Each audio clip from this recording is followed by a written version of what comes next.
Hello and welcome to Krishna coaching. मैं Sachin Goyal, director Krishna coaching. आज आपके साथ टॉपिक डिस्कस करने जा रहा हूं क्वेश्चन। ये क्वेश्चन का लेक्चर 2 है। ठीक है जी। मैंने कल भी एक सेशन दिया था सेक्शन 15 क्वेश्चन पर, उसी कंटिन्यूएशन में आज मैं ये लेक्चर 2 देने जा रहा हूँ। You will enjoy this session, I promise you. ठीक है जी। मैंने 4 इंग्रेडिएंट्स के बारे में बताया था। आज हम फर्स्ट यूनिट को तो हम डिस्कस कर चुके हैं, हम सेकंड, थर्ड, फोर्थ को गहराई में करेंगे। Okay, let's start with this. I would like to share my screen with you so that I can explain you in a better way. So here is my screen in front of you. This is my whiteboard, okay, and this is my Bear Act, and I would like to go to section 15 directly, which is coercion. मैं फिर भी आपको बता दूं कि 13 बात करता है consent क्या है। Section 13 talks about what exactly is consent, कि जब दो लोग एक ही चीज पर एक ही तरह से एग्री कर जाए तो हम उसे क्या कहते हैं। टू और more persons are said to consent when they agree upon the same thing in the same sense. इसी को कहते हैं कंसेंसस एड इडेम। मैं यहां लिख देता हूं कंसेंसस, कहते हैं कंसेंसस अचीव हो गया, कंसेंसस एड इडेम। ठीक है जी। मीटिंग ऑफ माइंड्स भी कह सकते हैं इसको। क्लियर। और 14 कहता है consent is always free if not caused by 1 2 3 4। ठीक है। If it is caused by coercion, undue influence, fraud or misrepresentation, section 15 16 17 और 18, then the contract becomes voidable। ये कौन से सेक्शंस हैं जो ये कहते हैं कि ऐसा कॉन्ट्रैक्ट वॉइडेबल बन जाएगा? सेक्शन 19 और 19A। 19A किससे डील करता है? अनड्यू इन्फ्लुएंस से। सेक्शन 16 रेड विद ये 19A। क्लियर। और coercion क्या है? coercion क्या है? This is committing or threatening to commit any offense which is forbidden under Indian Penal Code 1860, or unlawful detention or threatening to detain any property to prejudice of any person, whatever, with the intention of causing any person to enter into an agreement। okay? और जहां threaten किया जा रहा है, यहाँ commit हो रहा है, अगर वहां पर आईपीसी एप्लीकेबल नहीं भी है तब भी ये कोएर्शन माना जाएगा, जैसे हाई सीज में। क्लियर। अब इसके 4 इंग्रेडिएंट्स बनते हैं कोएर्शन के, और वो 4 इंग्रेडिएंट्स है आईडीपीओ। आईडीपीओ क्या है? ये 4 इंग्रेडिएंट्स हैं, और ये क्या कहते हैं? There has to be what? There has to be an offence under IPC. आई हो गया एन ऑफेंस, ओके, कमीशन और threatening, then detention of property, D, P यानी थर्ड पार्टी भी कोएर्शन कॉज कर सकती है, O, object of threatening should be to obtain the consent. Clear. तो हमने कल आईपीसी वाले पॉइंट को डिस्कस कर लिया था। ठीक है जी। मैं सभी केस लॉ के फैक्ट्स को रिपीट नहीं कर सकता हूं, समय का अभाव है। मैं सीधा सेकंड पॉइंट पर आऊंगा। क्लियर। बस ये बता दूं, हंगर स्ट्राइक की धमकी देकर अगर आप कंसेंट ऑब्टेन करते हैं वो कोएर्शन नहीं है, पर अगर हंगर स्ट्राइक की वजह से उस इंसान की पोजीशन क्रिटिकल हो रही है फिर ये कोएर्शन है, कॉन्ट्रवॉइडेबल है। ठीक है। Statutory compulsion is no coercion. ठीक है। Threat to strike is no coercion, but threat to gherao is coercion. Threatening prosecution is no coercion, बस threatening of implicating the name in a false case is coercion। Okay, चलें आगे। अब मैं सीधा आज के टॉपिक पर आ रहा हूं। Here comes the topic, second ingredient। second ingredient क्या है? second ingredient आप लोगों के सामने है, और वो है unlawful detention of property। जहां पर एक outgoing agent अपने प्रिंसिपल के अकाउंट बुक्स को, ये नुक्स लिखा हुआ है, इसको बुक्स कर लेंगे हम, अकाउंट बुक्स को हैंडओवर करने से मना कर देता है। कहता है मैं न्यू एजेंट को हैंडओवर नहीं करूंगा, ना ही प्रिंसिपल को दूंगा, जब तक प्रिंसिपल, ठीक है, मुझे मेरे सभी देनदारियों से रिलीज नहीं कर देता, ठीक है, तो इस पर अगर प्रिंसिपल ने एग्री कर दिया कि मैं तुम्हें मुक्त करता हूं तुम्हारी सभी लायबिलिटी से, तुम सारे खाते मुझे दे दो, तो बाद में कोर्ट ने कहा ये क्वेश्चन था, जो देनदारियां हैं, जो लायबिलिटीज हैं एजेंट की, they still hold good. Okay, if the detention of property is not unlawful, there is no question. पर अगर उस प्रॉपर्टी डिटेंशन लीगल है, ठीक है, यानी कि नॉट अनलॉफुल, तो ये क्वेश्चन नहीं होता। जैसे ये बेलमेंट है, क्लियर, बेलमेंट में डिटेंशन ऑफ प्रॉपर्टी जो होती है, जो बेली होता है उसके पास प्रॉपर्टी लीगली होती है, then to the other party और even to stranger, third party भी आपको थ्रेट करके अगर आपको मजबूर करती है यस बोलने के लिए, यानी ऑफर को एक्सेप्ट करने के लिए आपको मजबूर पार्टी टू कॉन्ट्रैक्ट ना करके कोई third party stranger to contract कर रहा है, इंडिया में उसको क्वेश्चन माना जाता है, कॉन्ट्रैक्ट वॉइडेबल हो जाता है। A unlawfully detains B son C in order to coerce B to enter into an agreement, the case would be covered within this section, that is question. Clear? Then object of threatening must be to obtain the assent of other party. ये 4 ingredients थे। अब मैं आपके साथ discuss करने जा रहा हूं difference between coercion and undue influence. Clear? England का जो लॉ है वो coercion की जगह पर वर्ड यूज करता है duress. So what's the difference between duress and coercion?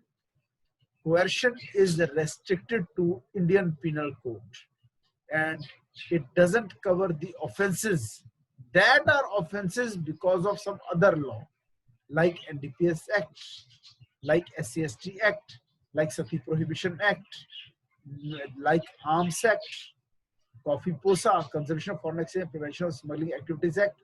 There are so many other criminal statutes. उनको कवर coercion में नहीं किया जाता, मगर इंग्लैंड का कॉन्सेप्ट वाइड है, it is not restricted to any particular law. Then duress must be directed against a party to the contract or his wife, child, parent or other near relative. लेकिन हमारे यहाँ ऐसा नहीं है, यहाँ पर थ्रेट में be directed against other party और इवन अगेंस्ट स्ट्रेंजर्स।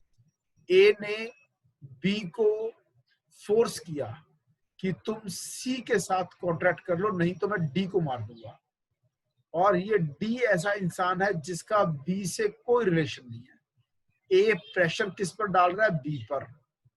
किस लिए डाल रहा है? कि वो सी के साथ एग्रीमेंट कर ले, और धमकी क्या दे रहा है कि तुम्हारी गली में जो मिस्टर डी रहते हैं, मुझे पता है वो तुम्हारे कुछ नहीं लगते, पर तुम्हारे दिल में बहुत दया भाव है, तुम्हें अच्छा नहीं लगेगा एक बूढ़ा आदमी मर गया।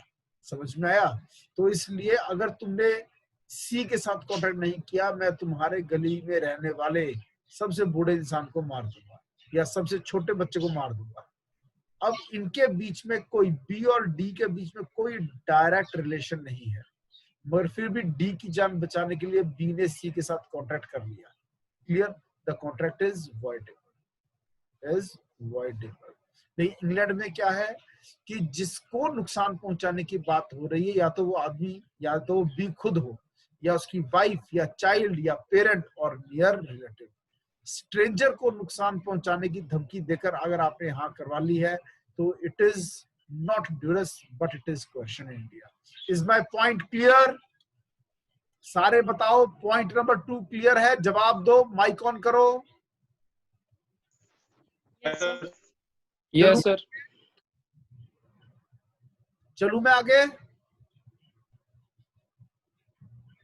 पॉइंट नंबर 3, ड्यूरस जो है और कोएर्शन में जो है, इसमें एक बहुत बड़ा फर्क ये है, कोएर्शन में be directed against a person और हिज प्रॉपर्टी, कि मैं तुम्हें या तुम्हारी प्रॉपर्टी को नुकसान पहुंचा दूंगा। मगर इंग्लैंड में अगर आप प्रॉपर्टी को नुकसान पहुंचाने की धमकी किसी को देकर किसी का कंसेंट ऑब्टेन कर रहे हो, तो वो ड्यूरस नहीं है।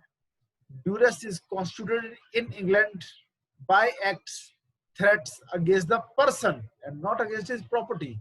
But we are covering both. We are covering in India both the things, that is person and property. Is my point clear? Point number 3 भी clear है? अब हम चल रहे हैं point number 4 की तरफ. Let's go to point number 4. Duress should proceed from a party to the contract.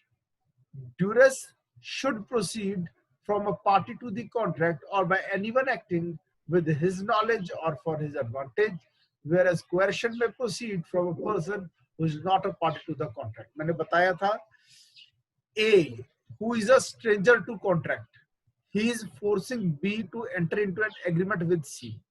Contract किनके बीच में हो रहा है? बी और सी के बीच में हो रहा है कॉन्ट्रैक्ट. और धमकी कौन दे रहा है? स्ट्रेंजर, यानी कि third party. Clear? Duress should proceed only one of the only from a party to the contract. कि सी ने बी को धमकाया कि तुम मुझसे कॉन्ट्रैक्ट करो नहीं तो मैं तुम्हें मार दूंगा. या फिर सी का एजेंट ए, या तो एजेंट या सी ने सर्विसेज ली है किसकी? ए की. ठीक है, यानी anyone acting with his knowledge for his advantage. कि सी की नॉलेज में था कि मेरे कहने पर या मेरे बिना कहे पर मेरे फायदे के लिए.